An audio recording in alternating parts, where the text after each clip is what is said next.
Buenas, então vamos lá, como sempre, deixa um like, inscreva se puder, se quiser, se gostar, que ajuda a gente bastante, né? Links aparecendo aqui embaixo, né? Nosso repositório de códigos, grupo do Facebook, Telegram. Como sempre, www.scapp.link, você encontra todos os links aí mais relevantes, mais úteis, tá? Eu quero falar sobre coloração de bandas, que foi algo que surgiu ali no grupo do Facebook, também levantaram recentemente numa das lives, né? Que seria então a lógica do algoritmo para determinar a coloração entre bandas. Tá? Isso vai ser importante, talvez, não necessariamente só para aplicar para regras de coloração obrigatoriamente, mas a lógica de entender, né, como que você determina quando o preço está numa região que você vai especificar. E nesse caso, a gente vai usar bandas também porque é uma representação muito visual dessas regiões, né, que normalmente quando a gente está falando de indicadores que têm bandas, né, a gente está falando de uma limitação superior, né, e uma limitação inferior. Então fica muito óbvio, né, da região que a gente está determinando, mas não precisa necessariamente ser através de indicadores, pode ser outras regiões aí, né, não precisam ser necessariamente canais, indicadores de canais ou bandas, né, poderia ser outros indicadores aí que você venha determinar, enfim. O importante é entender a lógica, né, do algoritmo, que é sempre o ponto que eu tento trazer. Você entendendo a lógica por trás dessas implementações, você pode adaptar para o que você precisa aí, beleza?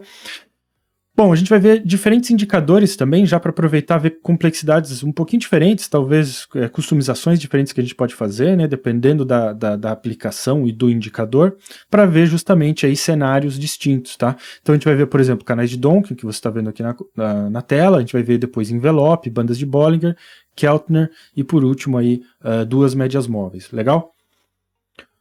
Bom, então vamos começar definindo a lógica de forma geral, né, que a gente vai usar no decorrer aí do nosso estudo. Quando a gente fala de indicador de bandas, tá, 90% deles, né, pelo menos os que a gente vai usar aqui nesse vídeo, todos eles, sempre trabalham com uma linha central de referência, então vamos pôr aqui um C, vamos escrever aqui, ó, central, né? E especificamente nesses indicadores que a gente está estudando, essa linha central é uma média móvel. Tá? Pode ser uma média móvel exponencial, aritmética, a gente pode ver aí diferentes cenários, mas o importante é que você entenda que é uma média móvel. E o conceito de banda vem do ponto de vista, né, de que você, a partir desta linha central, faça um cálculo de desvio, né, onde você, somando esse desvio para essa linha central, te traz para uma linha superior, vamos chamar aqui de linha superior. E, portanto, esta região, né, entre linha superior e linha central é o que a gente vai chamar de banda superior. Então, vou só colocar aqui BS para simplificar a nossa vida. Inversamente, obviamente, né, a gente determina a nossa banda inferior, a gente usa a nossa linha central como referência, porém agora a gente subtrai, né, esse cálculo de desvio. E isso nos traz aqui, né, para uma linha inferior. Então vamos pôr aqui, ó, linha inferior. E novamente, né, a ideia é de que essa região entre linha inferior e agora aqui a linha central, né, traz a nossa banda inferior. Tá? Então a banda seria a região e as linhas seriam os valores específicos aqui, né?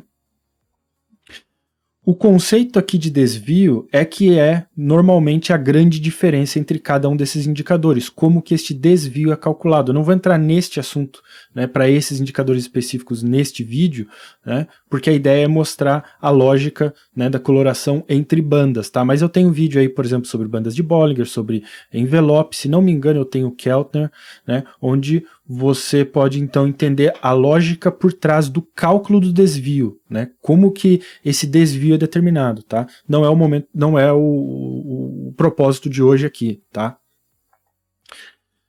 Bom, e aí a nossa coloração, né, mais especificamente, vai trabalhar com a seguinte lógica, né? Dizendo que se a máxima da nossa barra, né, no caso da banda superior, né, estiver abaixo da nossa linha inferior e a mínima estiver acima da nossa linha central, a gente vai determinar que este candle está contido dentro da banda superior e, portanto, a gente vai colorir de verde. Porque neste contexto, né, nessa região, o que a gente faz? A linha superior vai ser, vamos chamar de nosso teto, né? E a linha central vai ser o nosso piso, o nosso chão. Então, se estiver dentro dessa região, né, a gente considera como um candle aí que está na nossa banda superior. Inversamente, a gente faz o mesmo para a banda inferior. Porém, agora, obviamente, o nosso teto passa a ser a linha central. Então, portanto, a gente diz que a máxima tem que estar abaixo da linha central, né? E a mínima acima da linha inferior.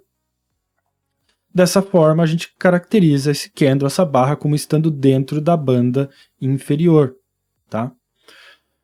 Candles brancos não precisaria determinar, eu achei interessante para ficar bem destacado o que está acontecendo, né? Seriam candles que não respeitam nenhuma dessas condições. Então percebam esses 3 candles aqui neste caso, né? O que está acontecendo aqui? Apesar dessa máxima estar abaixo da minha linha superior, né? Portanto a máxima estaria dentro da banda superior, a mínima rompeu o nosso chão, né? O que seria aí o nosso piso.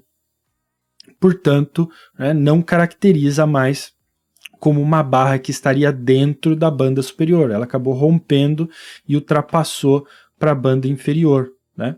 O mesmo ocorre aqui, né? O mesmo ocorre aqui, né? Então, a gente colore ele de branco simplesmente para, né, excluir essas barras de ambas as bandas, né? Então, essa é a lógica, a mesma lógica que a gente vai aplicar para todos os algoritmos que a gente vai estudar aqui, né? Com exceção do último, que a gente vai falar depois mais especificamente, tá? Que é em relação às médias, né? Como que a gente faz isso programaticamente? Então, perceba. O que eu fiz? Determinei aqui nos nossos parâmetros os mesmos parâmetros, né, que o indicador original possui. Então perceba que o indicador no gráfico que você está vendo é um indicador original, não fui eu que plotei, não é parte do nosso código, é simplesmente o indicador original, né, onde você pode determinar aqui a aparência, né, as colorações, e em propriedades você pode determinar o período e o deslocamento. Eu não adicionei deslocamento, né, como parâmetro, mas você poderia, né? Mas você pode então configurar o seu período no indicador, lembrando que na regra de coloração você vai ter que alterar também, né? Então, para que ambos fiquem sincronizados. Então, por exemplo, se eu altero no meu indicador aqui para 21, por exemplo, né? Vamos até um valor maior para tentar dar um valor diferente ali na tela, vamos para 82.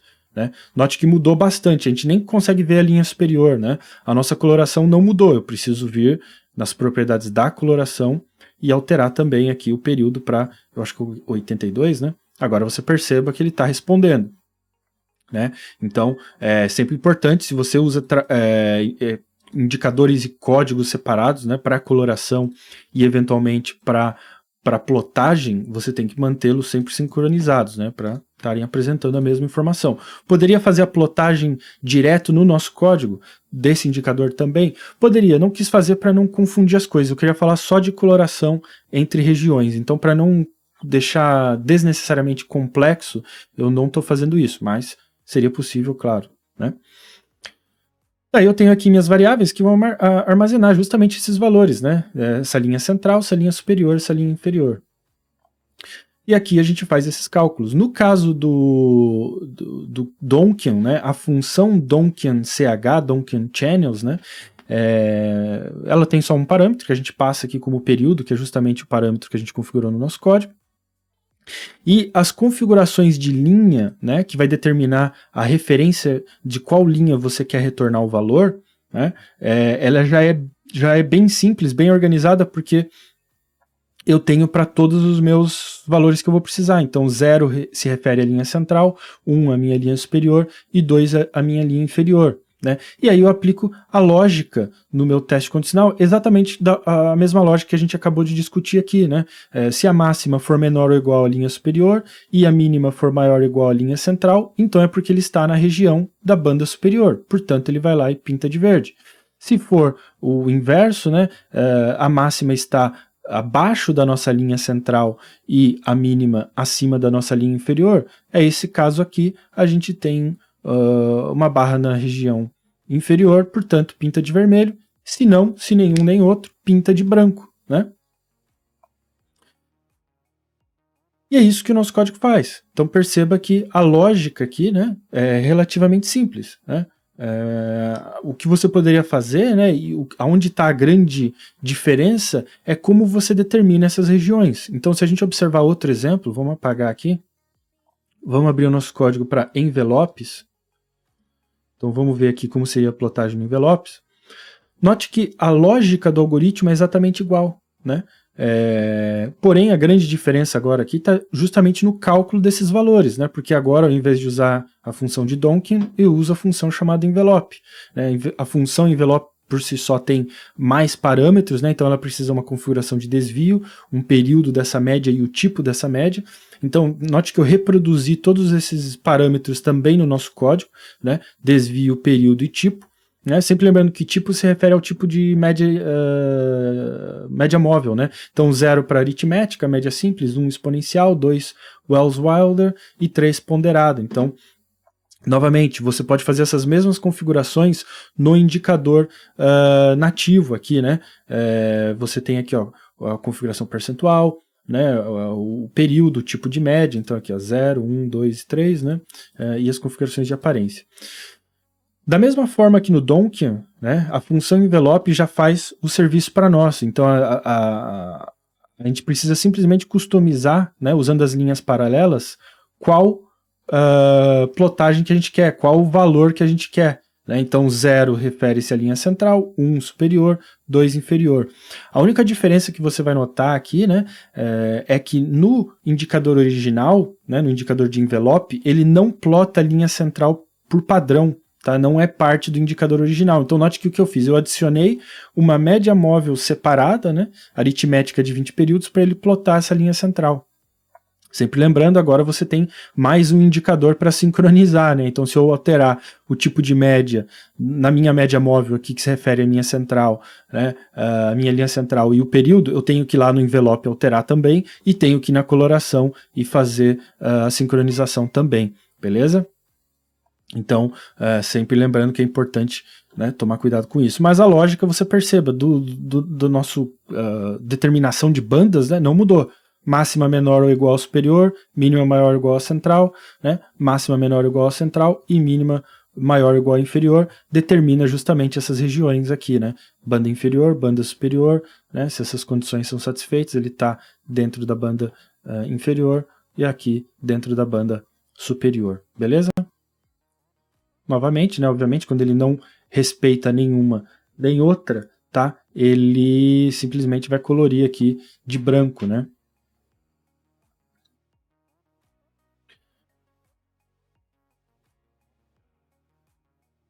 Vamos ver agora a banda de Bollinger.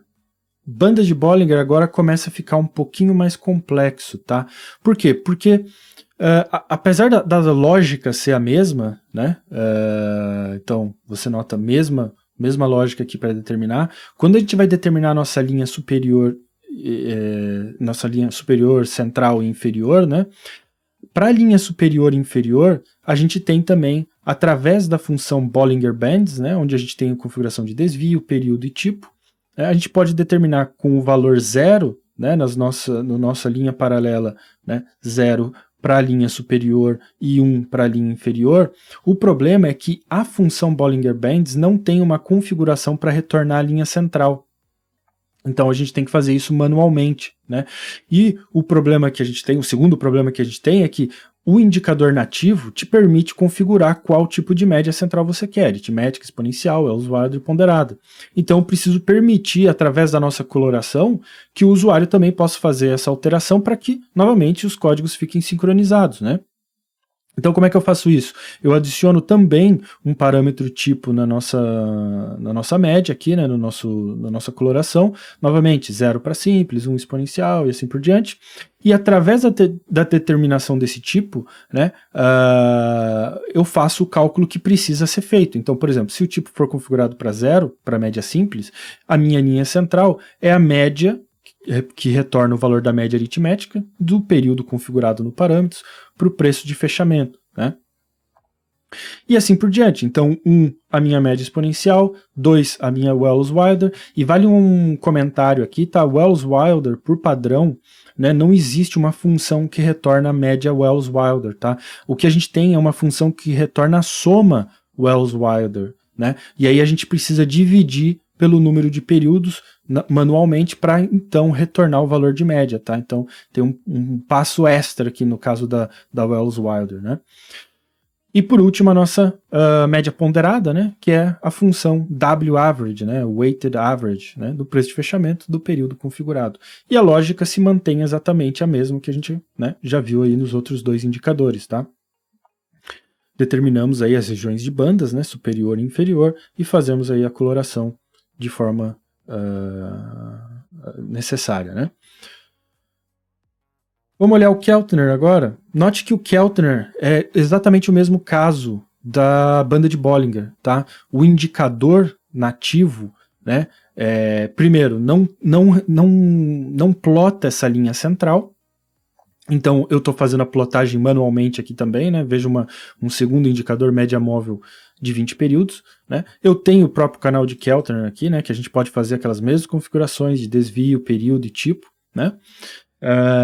E a função Keltner Channel também tem o mesmo problema. A gente pode usar as linhas paralelas, então as linhas paralelas aqui, né, para retornar a linha superior usando o valor 0, o valor 1 para a linha inferior, mas a gente não tem para a linha central. Da mesma forma, então, a gente usa um teste condicional para fazer isso manualmente, né, vamos dizer assim, né, através do que o usuário configurou aqui no parâmetro tipo. De novo, 0, média aritmética, 1, exponencial, 2, Welles-Wilder, novamente aqui, né, um cálculo extra, e 3, média ponderada, beleza? E aí, a lógica é exatamente igual. Então, você percebeu que, né, usando essa mesma lógica, a gente pode, com diferentes indicadores, né, determinar aí bandas ou regiões e fazer essa coloração. E aí você vai me dizer, bom, beleza, e se eu quisesse fazer algo, então, né, customizado agora para não necessariamente um indicador que trabalha com canais ou bandas. Então eu deixei um exemplo aqui, usando, por exemplo, que seriam duas médias móveis. Então perceba que aqui agora começa a ficar um pouco mais complexo, né? O que a gente está tentando determinar? Então vamos colocar aqui, ó, só para a gente ver bem o caso, né? Então eu teria uma média 1, né, uma primeira média, né, que eu vou chamar aqui de média lenta, então aqui de 72 períodos, essa linha azul, e uma média rápida aqui, né, que eu vou chamar aqui a média 2, a linha 2, né, que seria aqui 21 períodos, né. E aí eu vou determinar a região, né, nesse caso, note que não são bandas, né, mas a região eu vou determinar como qualquer preço que está dentro dessas duas médias, né, ou entre essas duas médias. Só que tem um pequeno problema, note que elas cruzam, né? Então aquele conceito de linha superior e linha inferior fica um pouco mais complexo agora, porque elas se invertem, os papéis se invertem, né? Não é sempre a média lenta a linha superior e a média rápida a linha inferior, elas podem trocar esse papel, né? Então note que nesse caso aqui a lenta é no caso a linha superior e a rápida é a inferior, mas aqui o papel se inverte, né? Agora é a nossa lenta que é a linha inferior, aqui no caso, né? E a rápida a nossa linha superior. Então como que a gente faz isso? Novamente, eu tenho dois parâmetros para determinar os períodos dessas duas médias, para o usuário poder, né, configurar, e o tipo, né? Claro, elas têm que estar sincronizadas também, né? Você vai querer comparar simples com simples, exponencial com exponencial, né? Para ficar algo mais correlacionado, tá? Nada te impede também de fazer alterações aí, né? Caso você queira comparar diferentes tipos de médias também, mas eu fiz do mesmo tipo para ficar aí algo mais simples também no algoritmo, né, para você poder customizar depois, né. E aí determinando-se o tipo da média, mesma lógica, 0 simples, 1 exponencial, 2 Welles-Wilder, 3 ponderada, a gente determina, veja que agora eu mudei o conceito, não chamo mais de linha superior e linha inferior, eu simplesmente chamo de linha 1 e 2, né, porque os papéis podem se inverter, né, e eu não tenho uma linha central, né, então agora o que eu faço é simplesmente calcular a minha linha 1 como a minha média rápida e 2 como a minha média lenta. A ordem não importa, tá? Por quê? Porque o que vai determinar essa região vai ser a nossa lógica de coloração. Então vamos dar uma limpada aqui, né? Aqui a gente simplesmente tem o cálculo simples das médias, né? Dependendo do tipo configurado. Então note que 1 é exponencial, 2 a Wells, 3 a ponderada, né? E é aqui que está a grande diferença, né? Quando a gente vai determinar a coloração. Porque agora eu aceito duas condições para determinar aí a minha região, né? Vamos chamar assim, a minha banda central, né? Que é quando, então vamos dar uma aproximada aqui, ó. Vamos pegar os dois casos para a gente ver, ó, quando os indicadores aqui se invertem, né? No primeiro cenário eu digo que se a máxima for menor ou igual à minha linha 1, que é a minha rápida, né? E a minha rápida é a minha linha roxa, então vamos por aqui, né? Então aqui, ó, quando a máxima for menor ou igual à linha 1 e a mínima for maior ou igual à linha 2, que nesse caso é a minha lenta, ele está dentro dessa região, portanto, pinte de amarelo.